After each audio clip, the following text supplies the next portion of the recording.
So what's up, everybody? How's everybody doing? I hope everybody's having a good morning, night, afternoon, whatever, wherever you're at, whenever you're watching this.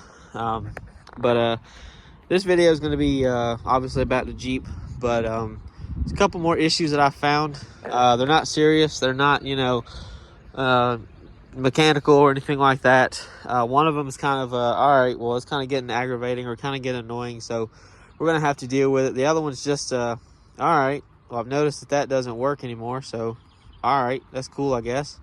So aside from the shock, those are the only issues I've had. But I do want to preface that there's a video that I deleted that I made of this last year. I can't remember what month it was, but it was about the headlights when I had the front torn off to replace the bulbs.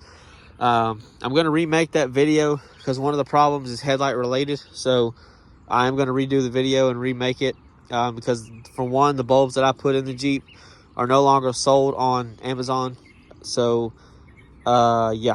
And I want to be a little bit more descriptive and a little bit more helpful when I post it, when I make the video. So, I'll be able to do a lot more. I'll have it out here outside, and I'll end up probably taking the wheels off, stuff like that. But anyway, it'll make sense when I do it. So anyway, so I'll get into that, I guess, first, of what that issue is. So I said that it's headlight related.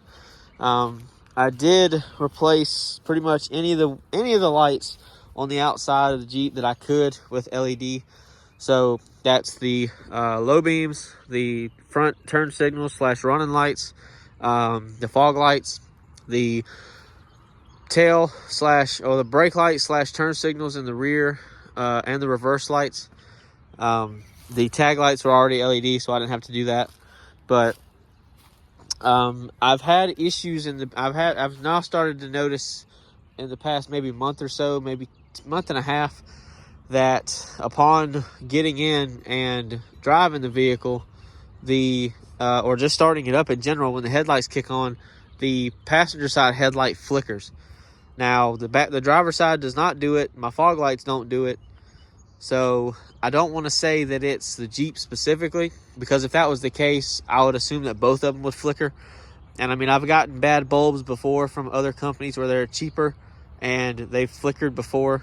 Like on the Ram that I had, I put LED tail light or tag light bulbs in it, or tag lights themselves, and they flickered after a while, and they just weren't that bright. And like the Colorado as well, same thing. I put bulbs in it. I can't remember what they were, but they flickered. So some vehicles are specific. They don't like LEDs. There's ways around that. I don't really know what they are, but because this vehicle doesn't have that issue.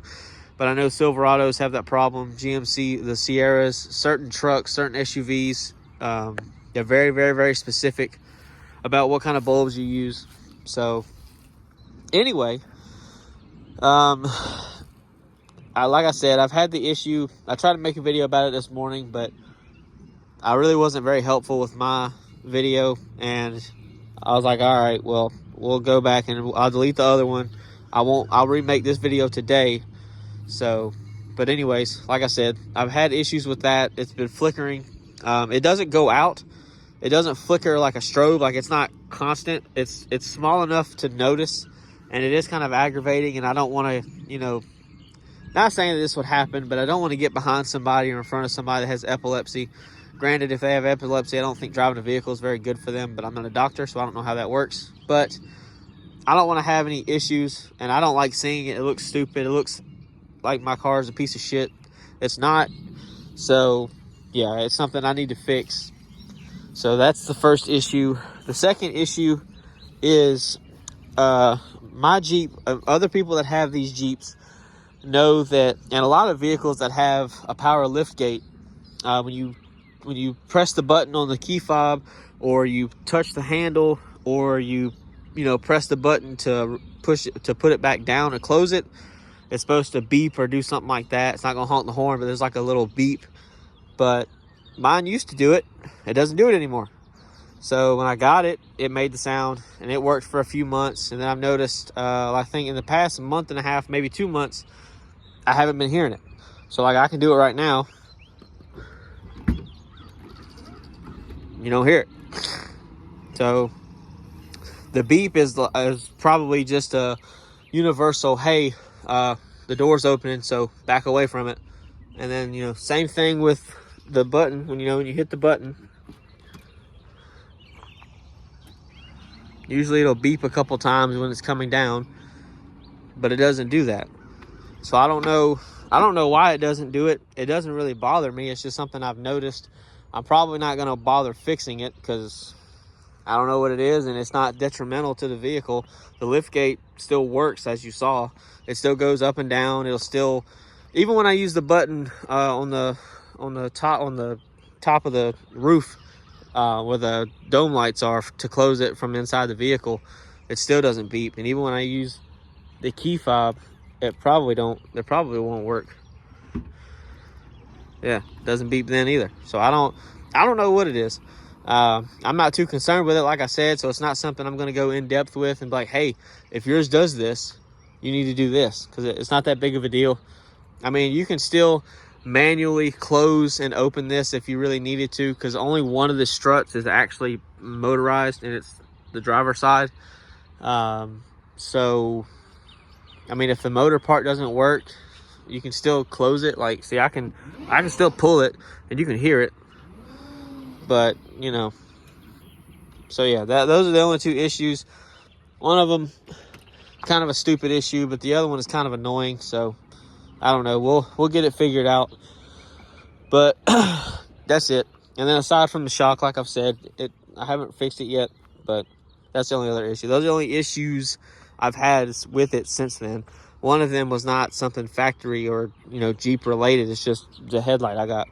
And the headlights that I bought were, I think, like $60 or so. And there's some Japanese brand that's sold on Amazon.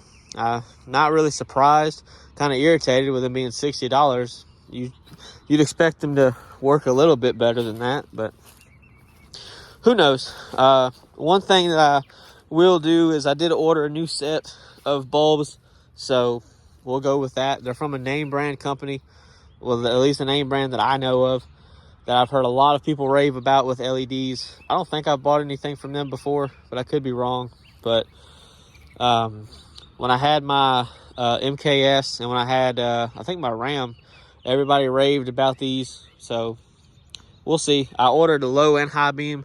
I'll keep the bulbs that I have now as a backup for whatever reason, just in case something happens. And I'll have an extra set. That way I don't have to drive around with the bulb out or whatever, because it will throw a message on the dash. Because I did have also a message pop up when I replaced the taillight bulbs. I would have the message pop up saying that the left taillight was out, but it wasn't. So I don't know, and it would only do that when I had my foot on the brake, or when I'm sitting still at a stoplight or a stop sign or something. So I don't know. I know it hasn't popped up in a couple of months, so I think it's a hit and a miss. But that doesn't bother me either. I know that it's working. So, but yeah, that's pretty much it. Today is, I think, Thursday, so I'll probably make the video Sunday or Monday. The stuff's supposed to get here tomorrow, so Sunday and Monday are my only 2 days off, so that's why I'll probably make it those days. But yeah, other than that, that's pretty much it. So I hope you guys enjoyed, and I'll see y'all later.